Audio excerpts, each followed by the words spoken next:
Okay, today we are looking at what I've called thinking of you. And of course, we start with a song. He loves me, I cannot say why. He loves me, I cannot say why. On Calvary tree, he suffered for me. He loves me, I cannot say why.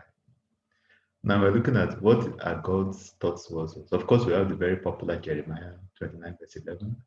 But I know the thoughts that I think towards you says about thoughts of peace and not of evil, to give you a future and a hope. So when God thinks of us, and what God has in store for us is the very best. He wants to give us a future. He wants to give us a hope. He has the very best in store for us. But some of it is conditional. If you look at Job 36, verse 11, if they obey and serve him, they shall spend their days in prosperity and their years in pleasure. You know. So it's conditional on us being obedient. Of course, we know that we can't buy our salvation, but part of what we do is our faith is supposed to be expressed through our works, through the way we live our lives.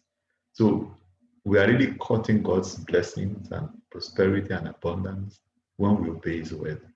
In fact, if you look at Genesis 18, verse 19, God had made huge promises to Abraham.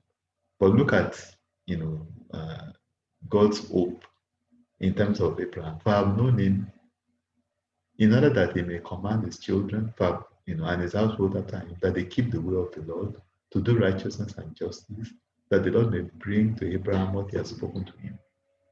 So God has beautiful things in store for us. He has the very best, but He wants us to, live in line with His will, with His commands, with all the things that He tells us to do, and also command our children in the same way. In other words, raise our children in the way of the Lord, so that those blessings will not only be ours, but they will also be generational.